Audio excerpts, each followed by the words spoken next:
عاشت روحي وصار الدمع يجري يا إلهي خذ بقلبي للرشاد. Watazamaji wengine wamekuwa kiuliza, jamani, gesi hii inaweza ikalipuka ikatulipukia? Ni kweli, bidhaa zote za mafuta ya petroli kama vile petroli, dizeli, mafuta taa au hata gesi yenyewe tunayoizungumzia inaweza ikalipuka, lakini ukiitumia kwa ufasaha na uzuri, Mungu atajali kheri, hawezi kukulipukia. Tunasema gesi hii ni safi, ni salama, ni chapchap, ni rafiki wa afya na mazingira, na inatufaa sana wa Tanzania. Kitaalamu zaidi tunasema kitu chochote kinachoungua, kwa mfano kama ni ukuni, kama ni mkaa, kinapoungua kinaacha byproduct, kinaacha kitu ambacho kinakuwa hakijaungua. Kwa hiyo inakuwa hakuna complete burning. Lakini petroli au gesi inakuwa na complete burning, hasa hii gesi tunayoizungumzia ya LPG. Kwa hiyo complete burning ile inasababisha kwamba kuwe na hali ya usafi wa almost 100%, takriban 100%. Kwa hiyo usafi huu ndio unaotupelekea kwamba sio tu katika vyombo vyetu au katika hali yetu ya hewa, hali kadhalika katika mazingira yetu na katika usalama wetu kiafya zetu vile vile. Kwa mfano, zimetolewa ripoti mbalimbali kuhusu uchafu wa mazingira ya ndani, hasa yanayotokana na moshi, kwa mfano wa vibatari tunapokuwa tukiwasha, au kuni au mkaa. Wengi wamepata matatizo makubwa ya vifua, asma, matatizo ya magonjwa mbalimbali makubwa. Lakini kwa utumiaji wa gesi hii ya LPG, basi unakuwa umeepukana na matatizo ya kiafya tunayokuwa tukiyazungumzia.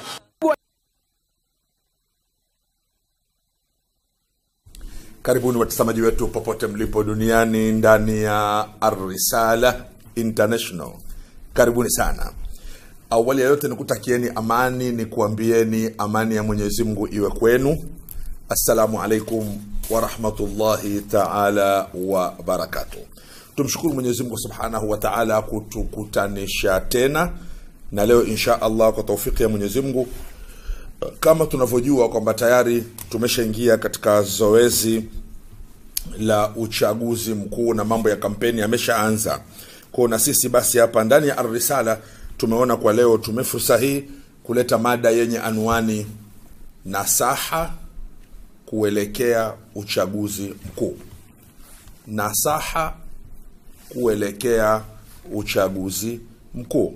Hii ndio maudhui ambayo tutazungumza hapa, na wewe basi andaa kalamu na karatasi mtazamaji wangu, ili uweze kusikiliza zile nasaha moja moja mpaka namba 7, ili insha Allah pale ambapo baadaye tukifungulia simu sasa, wewe mtazamaji na wewe unao fursa ya kusema katika nasaha namba 3, na mimi naongezea kidogo hapo.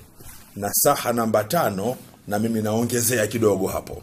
Kwa leo maudhui yetu ni nasaha kuelekea uchaguzi mkuu.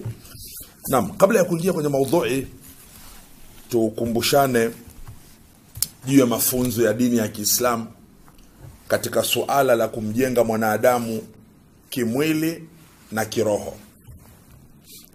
Dini ya Kiislamu inamjenga mwanadamu kimwili na kiroho. Yaani mwanadamu anafundishwa vipi maisha yake yatayaendesha, na kisha baadaye anafundishwa vipi akhira yake ataiendesha. Kwa sababu Uislamu unaamini, na ndivyo ilivyo, kwamba baada ya mwanadamu kufa yapo maisha mengine. Kwa hiyo yale maisha mengine ndio maisha ya kiroho tunayaita zaidi, na haya maisha tulionayo tunaita ni maisha ya kimwili. Kwa ajili hiyo basi mwanadamu anajengwa katika maisha yote mawili, vipi duniani aishi na vipi akhira aishi.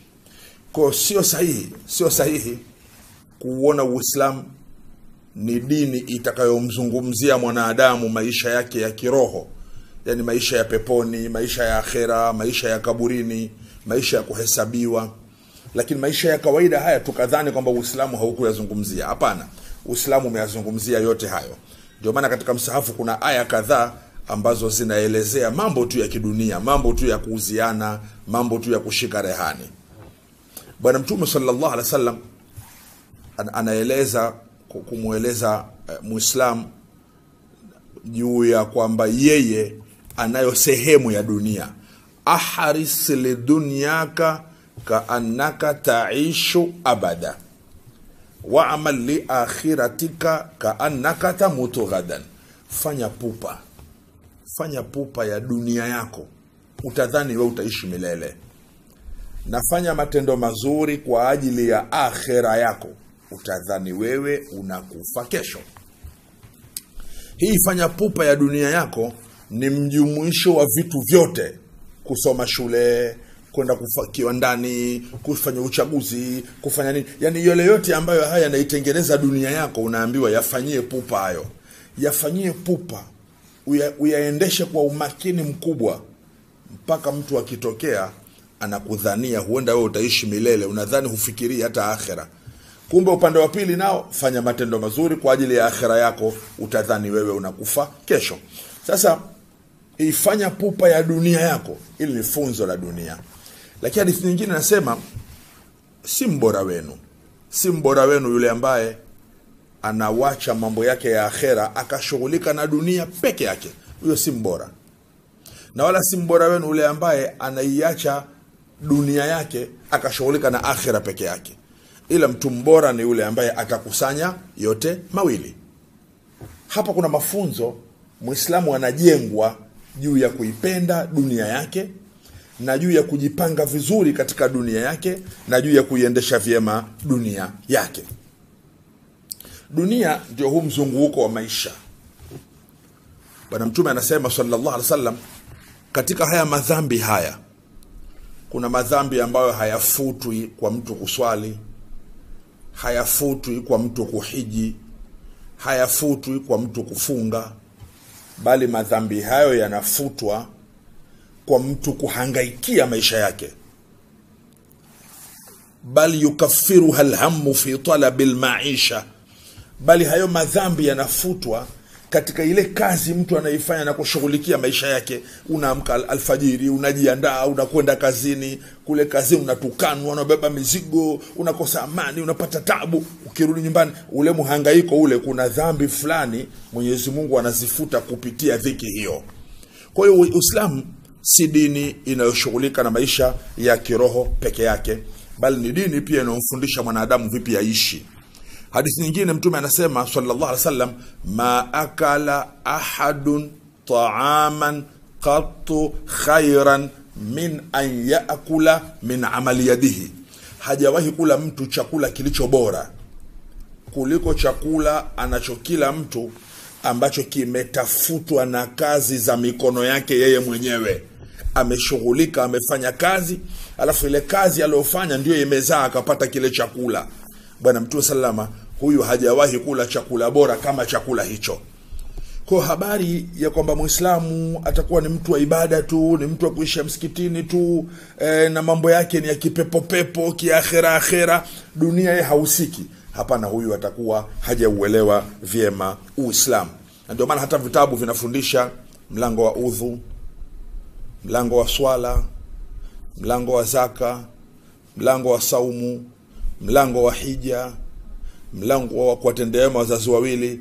Baadaye unakuja mlango wa muamalati, mlango wa kufanyiana mambo, mlango wa kuuziana, mlango wa kukodishana, mlango wa kuwekeana rehani, mlango wa kukopeshana, mlango wa kuingia mikataba ya ajira. Hii ni kuonyesha kwamba lazima mwanadamu ajengwe katika masuala ya kushughulikia na dunia yake pia. Sasa leo tunaizungumzia dunia inayoitwa uchaguzi. Katika hili hapa tuzungumzie nasaha, alafu baadaye mtazamaji wangu na wewe upate fursa ya kuweza kuchangia katika nasaha hizi. Nasaha ya kwanza kabisa, tusijitenge na zoezi hili zima la kufinyanga serikali. Tusijitenge. Kama utaratibu wetu sisi tunawapata mawaziri kupitia kwa wabunge, utaratibu ni huo, na hawa wabunge tunawapata kupitia kura. Kama tunalipata baraza la madiwani lile na meya wao na nini kupitia madiwani hawa ni kupitia kura. Kama tunampata rais wa nchi akatuongoza, lakini ni kupitia kura. Kwa hili zoezi hili la kujiandikisha ambako tayari tumeshafanya alhamdulillah. Sasa hivi kuna zoezi la kampeni, baadaye kuna zoezi la kuchagua. Yani huu mfumo huu tusijitenge nao. Wako wenye fikra ya kujitenga, wapo, kwamba tujitenge kwa sababu tangu na hapo hao viongozi wanaofinyangwa, wanaotengenezwa, viongozi hao wakishakaa kwenye viti vyao hawatotumia kitabu kitakatifu cha Kiislamu, Qur'an, hawatotumia. Kwa kuwa hawatotumia, basi tujitenge. Hapana, wenye mawazo hayo hawajafikiri vyema. Hawajafikiri vyema. Kujitenga sio sahihi. Hata yuko mwenzetu mmoja anasema, ma lam yudrak kulluhu la yutrak qalluhu. Jambo lolote ambalo halipatikani lote, ule uchache wake hauachwi. Ni kweli kwamba hizi mamlaka haziongozi kwa Qur'an, haziongozi kwa 100% vile Uislamu ulivyoelekeza. Lakini yapo mambo ndani ya serikali mazuri tu, wala mambo hayo Uislamu hauyakatai. Sasa hichi kipande hichi ambacho Uislamu haukikatai, ndio hiyo kanuni ambalo haliwezekani lote, uchache wake hauachwi. Hiyo sehemu ya kwanza. Lakini sehemu ya pili, huwezi ukajitenga na mfumo fulani, lakini baadaye maisha yako yenyewe yanauhitaji huo mfumo, na utautii na utaukubali na utautumia. Huwezi ukajitenga na mfumo fulani, alafu baadaye mfumo huo ukishawekwa, maisha yako yanauhitaji huo mfumo. Yani Muislamu leo akisema mimi sijiandikishi, mimi sipigi kura, sababu tangu na hapo hawa watu wanaochaguliwa hawaongozi kwa Qur'ani na Sunna, kwa mimi naamua kupumzika nyumbani. Lakini baadaye watu wakishachagua wabunge, alafu yule mbunge akawa ndiye waziri wa elimu, ni huyu ndiye atakayetaka elimu bora ya mtoto wake, huyu ambaye yeye hakushiriki kumtengeneza ule waziri. Ni huyu atakwenda hospitali akihitaji huduma bora, apate huduma safi, na kama hakupata analamika. Amesahau kwamba ile huduma safi inatokana na mtiririko wa serikali safi. Ni huyu atakayetembea barabarani hataki mashimo, hajui kwamba ule waziri wa miundombinu ni mtu aliyotengenezwa kupitia hizo kura.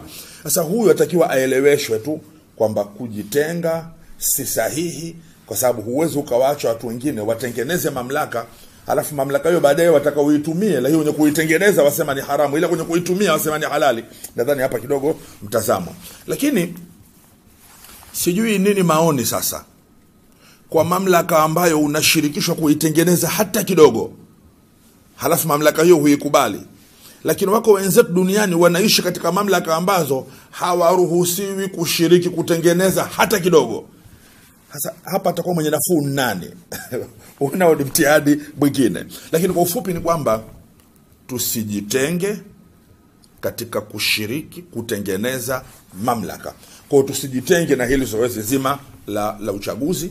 Na Uislamu kanuni yake una duniani, ndio mafunzo ya Uislamu. Uislamu unaelekeza namna ya Muislamu kutii mamlaka, isipokuwa katika lile ambalo ukilitii kuna kumuasi Mungu. La ta'ata li makhluqin fi ma'siyati al-khaliq, hapana kumtii kiumbe yoyote katika jambo la kumuasi Muumba. Lakini Uislamu haukumtaka Muislamu akifika kwenye mamlaka aanze kuchimba ile mamlaka imepatikana vipi ndio atii au asitii. Uislamu haukufundisha hilo, kwa sababu hilo ni jambo zito sana. Unaweza kwenda kwenye ardhi ya watu ambao wenyewe hapo mamlaka yao imepatikana kimavagavaga, alafu wewe kumbe una kanuni, hutii mamlaka mpaka uijue imepatikana kwa hivyo unavyotaka wewe. Hapo utakuwa na mgogoro wa aina yake. Kwa nasaha ya kwanza tusijitenge katika huu mfumo wa kutengeneza mamlaka ya nchi, kwa sababu tu mfumo huo haubebi dini yetu kwa 100%. Tusijitenge, kwa sababu ingawa haubebi kwa 100%, lakini ziko asilimia kadhaa ambazo dini yetu nazikubali, na pia katika kile ambacho tunakikubali unabeba ile kanuni sasa, kwamba ambalo haliwezekani lote na uchache wake hauachwi. Nasaha ya pili, tushiriki sasa kwenye jambo lenyewe sasa. Tukubali jambo lenyewe tushiriki, lakini jambo lenyewe zile anaswiri zake, yani vile vitu vimoja. Kwa hiyo Muislamu ashiriki kampeni. Muislamu ashiriki kampeni, Muislamu asikilize sera, Muislamu asikilize ilani. Si haramu Muislamu kusikiliza sera, kusikiliza ilani, chama hiki kitafanya nini, ili siku ya siku usipigishwe kura upige mwenyewe. Maana kuna wengine kura hawapigi wao, wanangoja kupigishwa kwamba ukifika fanya kadha. Basi huyu mtu atakiwa mwenyewe pia afikiri. Chambilicho hao watu, usikubali watu wakafikiri kwa niaba yako. Jitahidi sana ufikiri wewe mwenyewe. Ukipenda kila saa watu wafikiri kwa niaba yako, kuna kundi utajiweka. Liko kundi hilo watu hufikiri kwa niaba yao. Si zuri. Moja wapo ni kundi la watoto wadogo. Si huwa tunafikiri kwa niaba ya watoto wetu. Watoto wetu maskini ya Mungu kwa umri wao hawawezi kufikiri. Sasa ile kushiriki kampeni, kusikiliza sera, kusikiliza ilani, hayo hayana mgogoro. Wakati ukienda kwenye uwanja wa kampeni sasa, wewe kusudia yale mazuri. Kusudia mimi nakwenda kwenye kampeni, lengo langu ni kusikiliza ilani, ni kusikiliza sera, ni kuona hawa wagombea wa chama hiki wanasema watanifanyia nini, ili baadaye mimi niweze kusema huyu ndiye anayenifaa kuweza kumpa kura yangu. Yako mengine pale kwenye uwanja wa kampeni hayakubaliani na dini.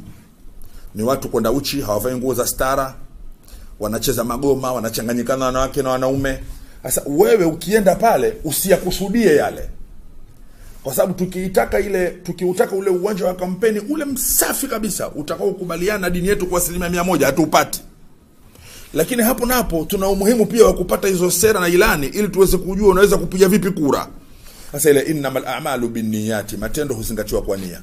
Kwa hiyo utakwenda kisha utakwenda kwenye yale unayokusudia wewe tu, yale ambayo huyakusudii utayaacha. Hata kwa mfano mtu anaweza kuwa anakwenda msikitini kufanya ibada, lakini njiani mle akaona haramu nyingi sana, lakini hakuzikusudia zile haramu. Yeye anakusudia ile ibada anayoifuata kule. Kwa pale kwenye kampeni twende tukasikiliza sera, tukasikiliza ilani, lakini tujiepushe na yale yote ambayo hayatakiwi na sheria ya Kiislamu. Mambo ya kuvaa nguo ambazo hazina stara hasa kwa wanawake, mambo ya kuchanganyikana wanawake na wanaume hayaruhusiwi na sheria, mambo ya kucheza wanaume wazima haturuhusiwi na sheria, na ikhtilati hairuhusiwi na sheria. Lakini pia hata ile mtu kapanda pale kwenye jukwaa la kampeni, dini haimruhusu kutukana, dini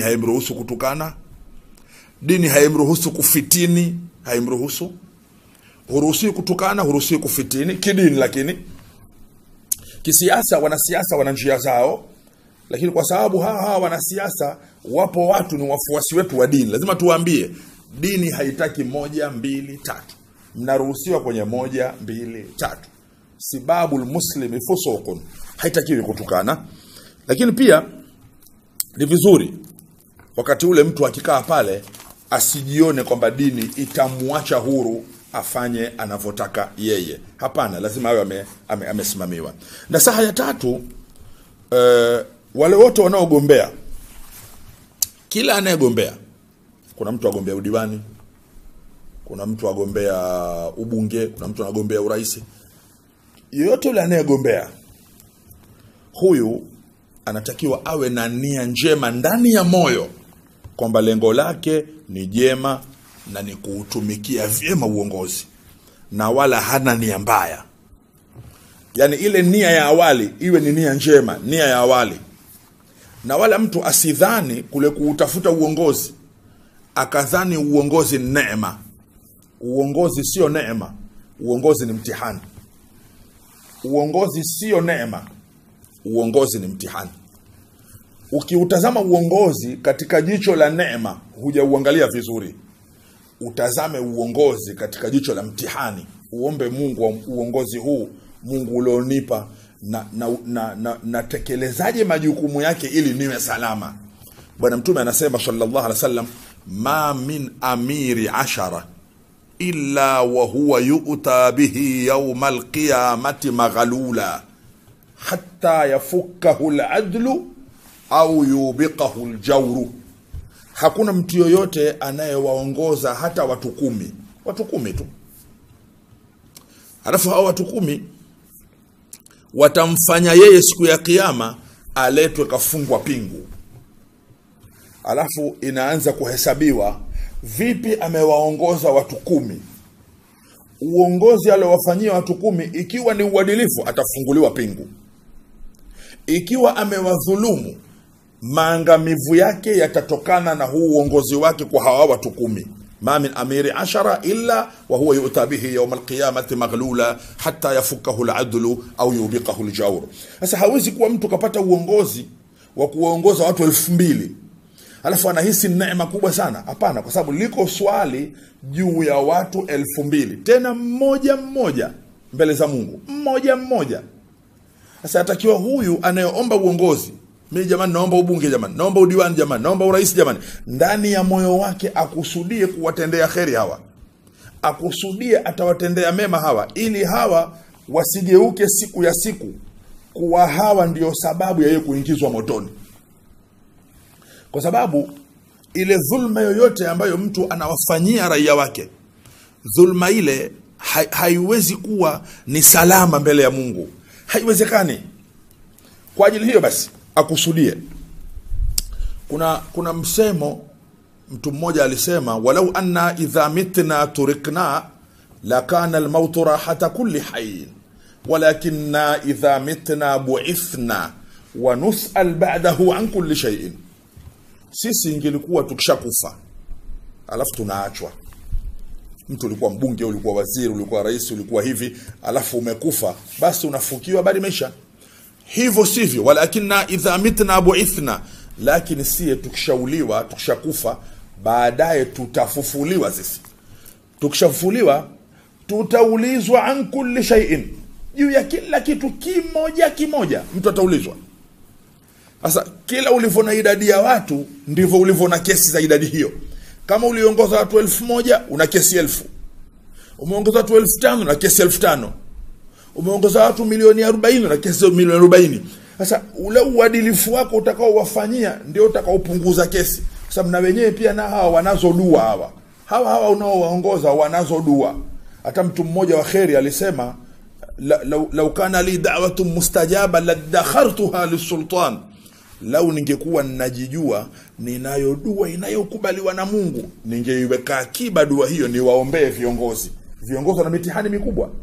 Kwa hiyo nasaha hii ya 3, anayegombea yoyote awe na nia njema katika uongozi wake, kwa sababu aelewe kwamba siku ya kiyama ataulizwa na Mwenyezi Mungu Subhanahu wa Ta'ala, hasa katika tatizo la mali. Viongozi wengi wanaupenda uongozi ili kuufanya uongozi kuwa mtaji wa kupatia mali. Si vibaya kama utapata mali kwa njia ya halali, kwa sababu utapata mshahara wako mzuri, utapata posho yako ya safari, utaacha matumizi ya ghasia. Ukitunza pesa yako vizuri, unaweza kuendelea vizuri tu, si tatizo. Lakini dhulma haitofaa hata chembe. Haitoachwa na Mungu hata chembe, haitoachwa kidunia wala haitoachwa kiakhera. Hata mtu mmoja wa kheri alikuwa kiongozi, kisha watoto wake wakawa ni maskini, hawana uwezo, na ile baitul mal, ile hazina imesheheni mali. Akafatwa na watu wenzake, wakamwambia, bwana mkubwa, wewe kweli katika hali hii unakaribia kufa, lakini unawawacha watoto wako ni maskini ili hali ya kuwa umetawalia baitul mal, yani hazina, pesa zipo, halafu unawaacha wanao kuwa ni maskini. Yule mtu akajibu, ikiwa hawa wanangu ni watu wema, hawa wanangu kama ni watu wema, wasipate tabu. Kwenye msahafu kuna aya inayosema, wallahu yatawalla salihin, Mwenyezi Mungu atayatawalia majambo ya watu wema. Sasa kama wanangu ni wema, kwa nini nipate hofu mpaka niibe mapesa ya hazina niwape wao, niibe mapesa ya baitul mal niwape wao? Haina haja. Wallahu yatawalla salihin, kwa wanangu kama ni wema wasipate hofu, wao wataishi tu. Na kama wanangu ni wabaya, siwezi kuchukua pesa za dola nikawapa wao waendeleze ubaya. Sasa hapa ni kiwango cha juu sana kiucha Mungu. Viongozi wa leo kuwapata wa aina hiyo ni tabu, lakini ni kiwango cha juu kwamba kiongozi asikusudie kutafuta uongozi kwa sababu ndani yake anataka apate mali tena kwa njia ya haramu. Kullu lahmin nabata min suhutin fannaru aulabe, kila nyama itakayonenepa kupitia mali ya haramu, basi moto una haki zaidi kuichoma nyama hiyo. Kwa unaweza kufanya ibada zako nzuri, hija zako, saumu zako safi, lakini ile mali ya haramu unayoiba katika dola, katika kazi ulioaminiwa, katika kazi uliopewa, ukadhani kwamba hii kwa sababu ni ya serikali hii haina neno hii. Hapana, Uislamu hauridhii mali za haramu. Inna Allaha tayyibun la yaqbalu illa tayyiba. Kwa ajili hiyo lazima kutunza zile mali. Nia iwe kwamba si kuiba, nia iwe si kudhulumu, nia ni kwenda katika njia ya kuongoza vizuri. Bahati mbaya mtu anaweza kateleza, sisi wanadamu hatukukamilika, lakini ile nia Mwenyezi Mungu anaiangalia sana. Na saha ya 4, wale wanaogombea wote wajiandae kushinda. Yani mtu ajiandae kisaikolojia kwa mimi nitashinda. Akijiandaa kisaikolojia kwa mimi nitashinda, anajiandaa vipi aishi na ule ushindi wake. Kwa mimi nikishinda, mimi nitakuwa mtu mnyenyekevu, siwezi kumdhalilisha mtu kwa sababu si kiongozi. Siwezi kufunga gari yangu vioo alafu nikawa nawaamkia watu kwa ndani kwa sababu nisipate joto nje. Mimi naweza kuwatembelea wanyonge. Yani mapema kabisa asione kwamba ule uongozi unakwenda kumtofautisha kati yake yeye na wanadamu wenzake. Hatusemi kwamba heshima yake haiangushe, hatusemi hivyo. Lakini ajiandae kwamba nikiwa kiongozi mimi nitakuwa mnyenyekevu. Mtu mmoja alisema, la tuhina alfaqira allaka an tarka yawman wadhahru qad rafa'ahu.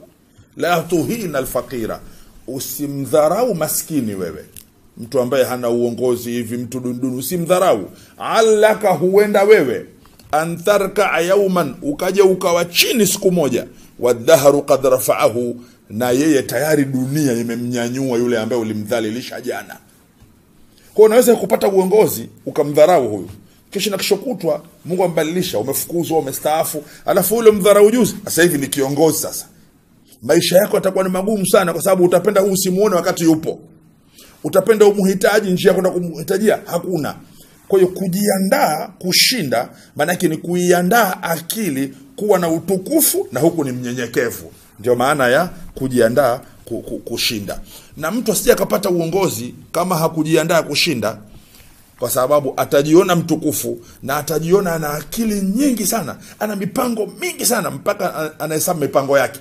Amesahau kwamba hana mipango yoyote, ni Mwenyezi Mungu Subhanahu wa Ta'ala amemchagua na anaweza kumchagua mwingine kama alivyomchagua yeye. Kwa hiyo mtu ajiandae kushinda, na tafsiri ya kujiandaa kushinda ni kuiandaa akili. Kwa mimi nikishinda nitakuwa mnyenyekevu, si wadhalishi wenzangu kwa sababu eti hawana uongozi, wala simdhalishi hata ule ambaye nimemshinda pia. Na pia sitajibagua nikajiona mimi kama daraja la kwanza hivi, hawa wenzangu kama daraja la chini hivi, sitafanya hivyo namna hiyo. Ndio kuna hicho kisa cha mzee mmoja aliyeombwa. Kuna mtu alipata uongozi, akaenda kwa mzee akamuomba, mzee, mmekuja bwana, mimi nimepata uongozi, nataka unisaidie usia wako. Akamwambia, usia wangu mimi, hawa wenzako hawa ambao ulikuwa nao kabla hujapata huo uongozi, hawa usiwatupe hawa, kwa sababu ukija ukiukosa uongozi utawarudia hawa. Kwa ajili hiyo basi ule usia ule akautumia vizuri. Yeye huku ni kiongozi, lakini mambo ya wale ndugu zake, wale jamaa zake hayatupi, anawatembelea siku moja moja, anawasaidia, na huku anaomba dharura, mpaka wale wanajua kwamba huyu bado ni mwenzetu. Kwa siku akistaafu, akichoka, akipata ajali, akiumwa, akiwa na harusi, bado ule uhusiano na wenzake bado anao. Huko ndio kuiandaa akili kushinda. Lakini nasaha ya 5, kila mgombea aiandae akili yake pia kushindwa. Ajiandae kwa mimi naweza kushindwa. Na tafsiri ya kushindwa ni kukubali matokeo, maana yake kukubali mpango wa Mungu. Yani Mungu hakutaka nishinde. Yani ile akili aiandae. Akiiandaa kwamba Mungu anataka nishinde au nishindwe. Akishindwa, sasa Mungu ametaka mimi nishindwe. Akiamini hivyo, hapati tabu. Moyo wake utakuwa baridi, hatopasuka mishipa, umeelewa? Hatogombana na mtu, sababu tayari ile akili yake aliiandaa kushindwa. Ukiandaa kushindwa akili, utakubali matokeo na wala halitoingia balaa. Duniani leo kuna mabalaa kupitia kwa wanasiasa, na hii ni kwa sababu wanasiasa wengi sana hawapendi kushindwa na hawaziandai akili zao kushindwa, wanaziandaa kushinda. Kwa hiyo akishindwa huwa ametokewa na kitu ambacho akili hakuiandaa. Kwa hiyo akilipuka anapata ghadhabu. Akipata ghadhabu anafanya mambo ya ajabu sana. Kwa ajili hiyo kila anayegombea ajiandae kushindwa. Kwenye hii nasaha namba 5 aseme nikishindwa basi mimi nitakuwa nimeshindwa. Sina haja ya kuleta vurugu, sina haja ya kufanya fujo, kwa sababu tumejifunza katika nchi za wenzetu wengine, baada ya mtu kushindwa ama vurugu yale yameathiri sana watu wengine. Nasaha ya 6, tusikubali sisi sasa kama Watanzania, kama raia, tusikubali wanasiasa watuingize katika vurugu. Tusikubali. Tuazimie sisi kama sisi sio piga kura. Huyu anayegombea na anayegombea uongozi tushamuelekeza na saa zake, lakini nasi tusikubali kuingizwa katika vurugu na wanasiasa, na tusikubali kutekeleza ajenda za wanasiasa kupitia vurugu. Maana wanasiasa wanaweza kukosa uongozi kupitia njia hizi za heshima na taratibu, lakini wanaweza kupata uongozi pia kupitia fujo. Sasa wakati ule wewe watakiwa useme mimi bana kupitia fujo mimi siko tayari. Kwa sababu kushavunjika mguu, kishakufa, mwanasiasa anapata nafasi ya kuandaa vikao na mwanasiasa mwenzake ili wagawane madaraka, watulie chini ili waweze kutulia. Wakati huo aliyetoa agenda ni marehemu wewe. Aliyetoa agenda ni wewe uliyevunjika mguu. Aliyetoa agenda ni wewe ambaye sasa hivi wanao hawana mtu wa kuwahudumia, mke kakaa eda kishaolewa. Kwa ni vizuri sana kila mmoja akaazimia, mimi sitakubali kabisa kuingizwa katika vurugu na wanasiasa. Nitashiriki uchaguzi kwa utaratibu uliowekwa na sheria, nitapiga kura yangu, nitampa ninayempenda. Ikifikia ni vurugu, mimi jamani kwenye vurugu simo. Lazima tuziandae pia akili zetu kukataa kutumiwa na wanasiasa kuingia katika vurugu. Nasaha ya 7 na ya mwisho. Sisi wapiga kura, sisi na sisi wanachama, sisi washabiki, tusikubali mchakato wa uchaguzi utuvurugie uhusiano wetu. Tusikubali. Sisi wanachama, wakereketu au wafurukutu au wapenzi wa kitu gani, sote sisi ni ndugu. Isifikie uchaguzi unakufanya wewe sasa uweze kwenda kwa ndugu yako ana harusi yake. Isifikie baada ya uchaguzi umegombana ndugu yako kisiasa kiasi ambacho hata kama kafiwa unaona haya kwenda pale penye msiba. Isifikie uchaguzi mtu anataka kukope pesa, lakini kwa sababu chama fulani mimi siwezi kumkopesha, au chama fulani wajui yao, au chama fulani yao hukopeshi pesa. Hapana. Huu ushabiki wa kisiasa usivuruge utanzania wetu, usivuruge ujirani wetu, usivuruge udugu wetu. Sisi tuendelee kuwa kitu kimoja. Yani tuite huu kama ni msimu fulani wa mechi fulani. Hii mechi ni mechi ya kupita. Ni mashindano ya kupita. Lakini sisi kuwa ni majirani, ni ndugu, ni jamaa, hili jambo linaendelea. Sasa hili ambalo ni la muda mfupi lisivuruge hili ambalo linaendelea. Na hapo ndio panaitwa uvumilivu wa kisiasa. Tuvumiliane kisiasa. Yani mwenzio uko chama fulani mvumilie. Mwenzio uko huyo mvumilie. Na usitake watu wote wawe dunia nzima eti wapende kama wewe. Dunia haikuumbwa hivyo. Lazima kuvumiliana katika misingi ya kisiasa, na hapo ndio udugu wetu utadumu. Kikubwa hapa ni kwamba tuwe ndugu ili ule utaratibu wetu ule, kualikana kwenye harusi, kuendeana kwenye matanga baada ya kufiwa, jirani na mtoto anaumwa nikamwangalie, isiwe vyama vyetu ndio vitavuruga hayo. Hapana, si udugu wetu huu uendelee kama kawaida. Hata rafiki yangu mmoja akanionyesha klipu ya wanachama fulani, sitaki kuwataja, wamepita mahala. Sasa pale walipopita pana watu ambao hawapendi kile chama.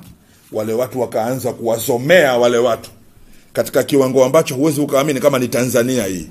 Tanzania hii tunafikia sisi wa Tanzania kwa sababu mtu yuko chama fulani na mvunjia heshima ya kumzomea barabarani kama mwizi.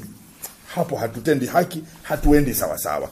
Kwa hiyo nasaha hizi 7 nataka sasa tuingie kwenye mjadala ili mtazamaji wangu na wewe upige simu uweze kuchangia na uweze kutoa nasaha.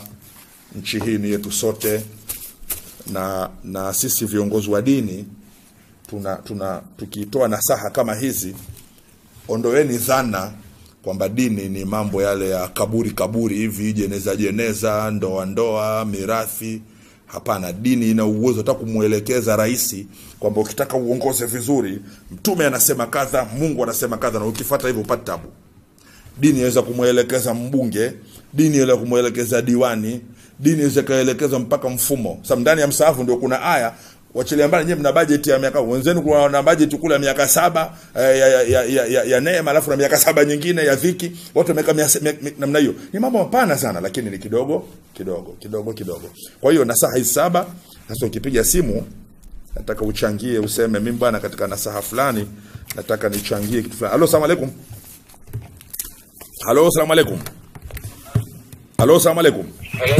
Halo, jitambulishe bwana, uko nani?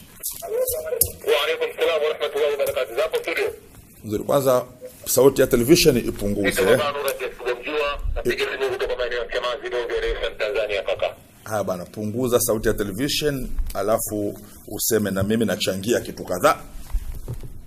Mimi nataka kuchangia baada kwa Tanzania wenzangu, nataka niwasihi kwamba ikiwezekana kwamba tuache, yani kwamba kutengana kipindi cha uchaguzi, sisi Waislamu dini tofauti, lakini kikubwa kwamba tuwe kitu kimoja tunapoelekea kwenye uchaguzi. Maana leo hii uchaguzi kama uchaguzi, baadhi ya watu wanakuwa kama wanatengana kupita uchaguzi, kwamba kutokana na kitu fulani ya bego chama fulani, basi mwisho wa siku unakuja kunatengana. Sisi Tanzania bwana hatuna shauku kama hiyo. Kikubwa kwamba tuwe kitu kimoja na kikubwa kwamba tushikamane kwa kila jambo.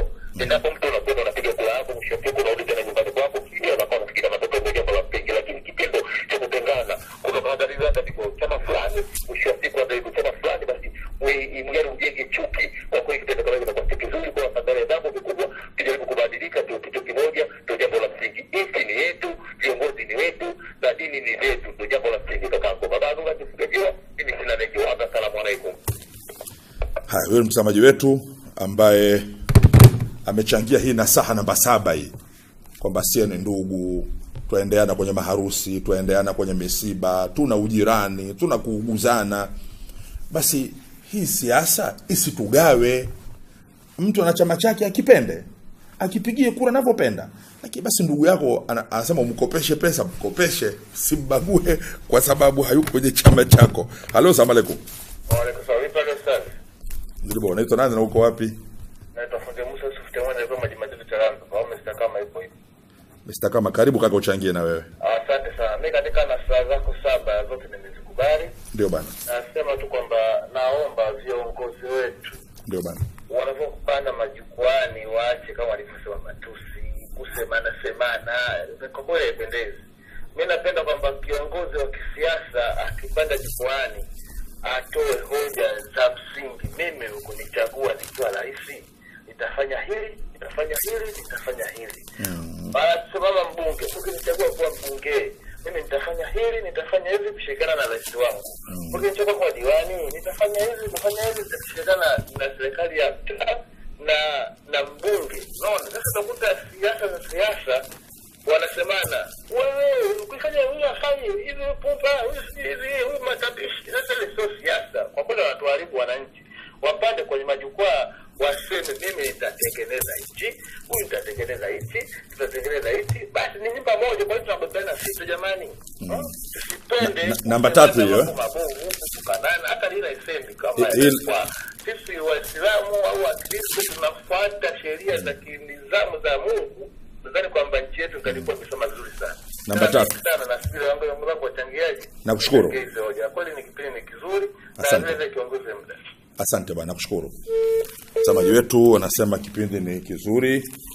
Hii ilikuwa nasaha namba 3. Alikuwa akichangia nasaha namba 3 kwamba wanaogombea wale wawe na nia njema ya kuutumia vyema ule uongozi, na mtu asiuone uongozi kama neema. Uongozi ni mtihani.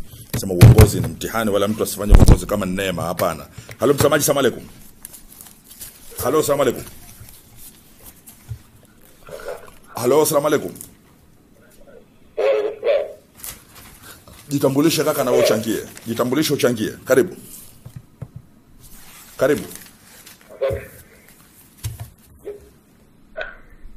Uko na kaingia hapo katika ushirikiano. Namba ngapi hiyo? Sio kumbukumbu nzuri. Haya, ushirikiano, karibu changie. Ushirikiano wa Tanzania tabia kushirikiana mambo yote. Nzuri. Sisi ni ndugu.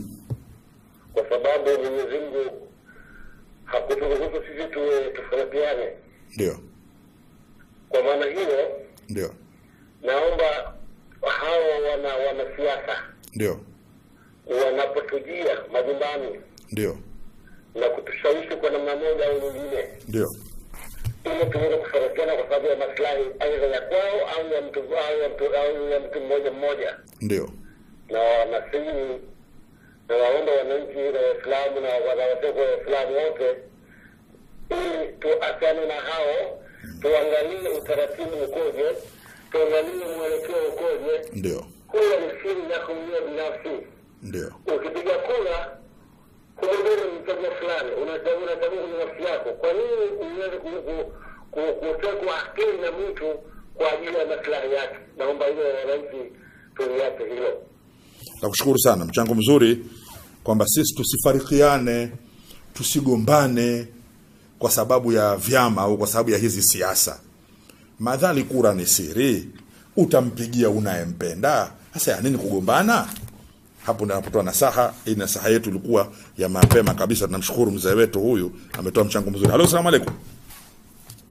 Halo, salamu alaykum. Salamu alaykum.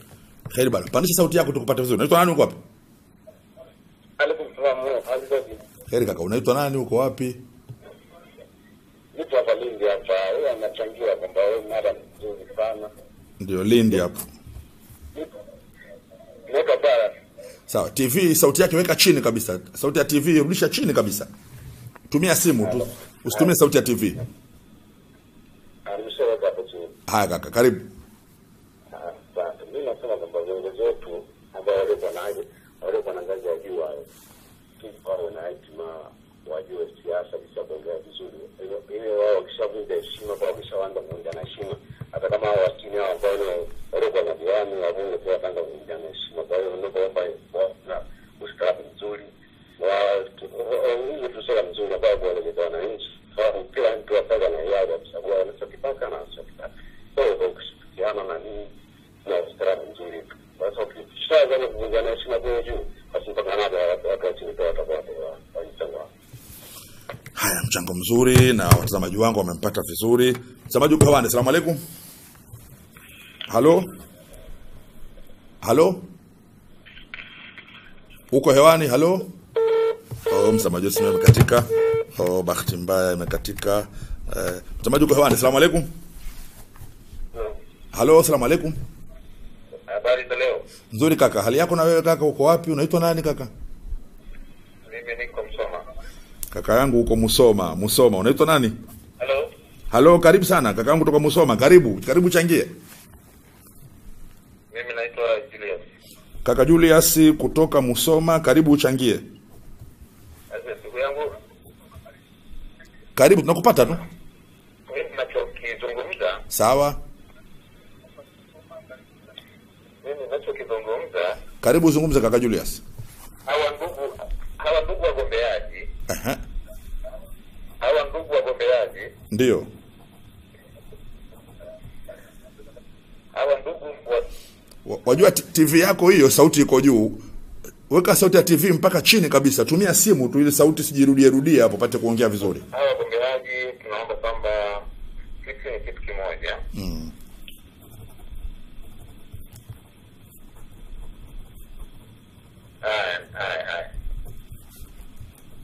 Ninachokizungumza mimi ni kwamba karibu.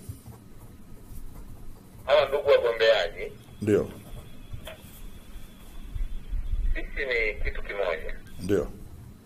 Ni watu wa moja. Ndio. Na hatuna sababu ndio ya kugombania vitu wakati nyumba yetu ni moja tunayojenga. Ndio. Na tunaomba kwamba waposimama waongee sera zao, wakishamaliza sera zao basi sisi ndio tutakaoamua tunampa nani. Sawa. Mwenye busara. Sawa. Ambaye atatupeleka sehemu ambazo tunazihitaji. Sawa. Basi kwangu ni hayo. Mazuri kaka Julius, nakushukuru sana. Asante sana. Haya. Mtazamaji wetu Julius kutoka Musoma. Mtazamaji, salamu alaykum. Halo, salamu alaykum. Halo, jitambulisho uchangie. Mimi naitwa Hassan. Sauti ya TV weka chini kabisa tukupate. Mimi naitwa Hassan. Unaitwa? Naitwa Hassan. Haya, karibu uchangie. Unauliza kura ni halali au haramu? Ndio mwanzo nimeanza moja kwa moja mwanzo na kitu hicho mwanzo. Kwamba huu ni mfumo wa kutengeneza uongozi. Unayo mambo fulani mazuri tunayoyakubali. Unao mambo fulani ambayo hatuyakubali. Sasa huwezi kuwa una sehemu unayoikubali alafu ukaacha jambo lote. Haiwezekani. Ile sehemu unayoikubali ili uipate lazima ufuate mfumo huu. Kwa lazima huu mfumo tuufuate. Halo. Na kwa sababu nilisema, nipate vizuri kwanza. Nilisema huwezi ukaacha kushiriki kutengeneza mamlaka, alafu wenzio wakishatengeneza hiyo mamlaka, wewe unakuwa chini ya hiyo mamlaka na unataka ikuhudumie. Huo utaitwa uvivu wa kisaikolojia. Kwa nauliza halo. Karibu, uliza. Hao tunawapigia kura ndio hao wanatoa leseni za biashara za baa. Hao tunawapigia kura. Sasa vipi tunawapigia kura tunawachagua? Lakini ndio hao pia wanaotoa leseni za mabasi. Ndio hao. Lakini leseni Pole sana simu yako imekatika. Kwanza fikra hii ya mtazamaji wetu tusikatae. Wako watu fikra zao ziko hivyo, macho yao yakifunguka anaangalia ubaya. Yaani yale mazuri huwa yale macho hayafunguki akaona huko. Kwa ni wajibu wetu sisi sasa kuwaambia hapana. Kuna hili. Alafu pia ukiwafikiria leo viongozi walioko duniani, alafu ukataka uwapekue eti wanaoyafanya matendo ya peponi matupu, hutopata. Sasa ni bora kama nilivyosema, huu mfumo ambao huku walau unashiriki kidogo. Kuna watu hawa na mambo yao na mfumo wao hushiriki kabisa wala uhusiki. Lakini tumeyapokea yale. Mtazamaji, salamu alaykum. Halo, salamu alaykum.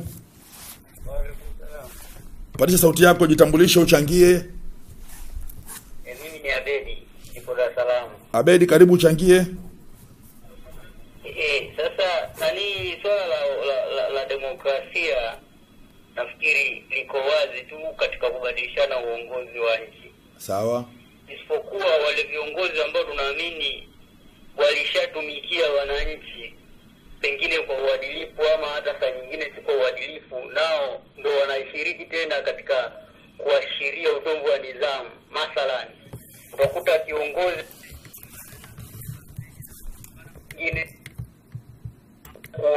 badala ya kuelimisha tu jamii kwa sifa zake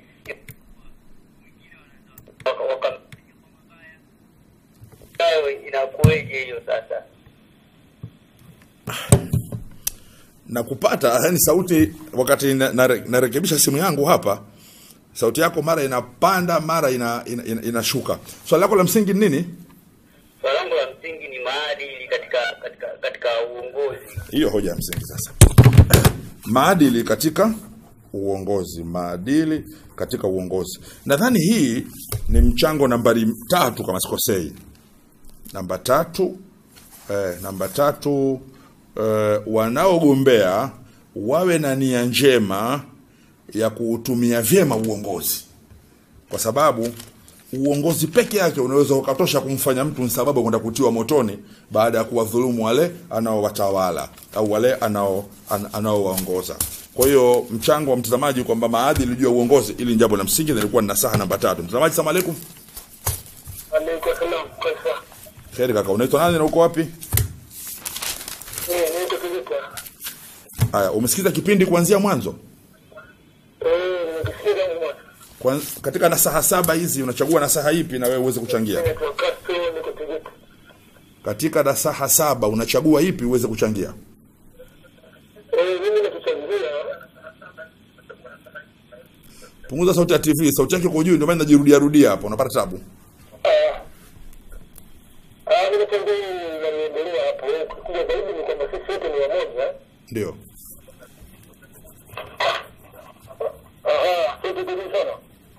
Sauti ya TV yako iko juu ndio maana unapata sauti mbili unapata tabu mwenyewe. Punguza sauti ya TV. Haya, sisi ni wamoja, alhamdulillah. Endelea. Ndio.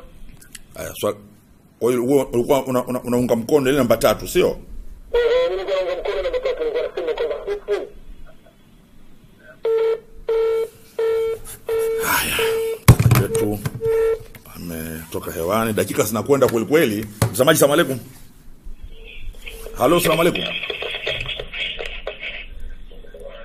Halo, uko hewani, salamu alaykum. Wa alaykum salaam, vipi? Sauti ya TV weka chini. Sauti ya TV weka chini ili uweze kuchangia. Okay, asante. Bana, mimi nachangia kuhusu swala la kupiga kura. Swala la kupiga kura bana kwa sisi Waislamu tunasema kwamba ni haramu. Kwa sababu tunaingia haramu, Uislamu unatufundisha tuchague kiongozi ambao atatuongoza kupitia kitabu cha Mwenyezi Mungu. Sawa. Uongozi kupitia kitabu cha Mwenyezi Mungu. Mashaallah. Tunachagua viongozi wanaangalia tu mambo ya dunia, haangalii kitabu cha Mungu. Inakuwa msingi kwa sisi Waislamu kwa mfano mzuri, masoro yetu kwa ndani haupendezi, ndio maana nikasema kupiga kura mimi kwa maana ni haramu. Asante sana. Wewe ndio shauri wangu. Haya. Hii Ar-Risala ni kipindi chenu watazamaji. Usipate hofu. Na hata huyu pia ni mteja wetu huyu. Sema yeye kupiga kura kwake ni haramu. Mashehe kuwekwa ndani.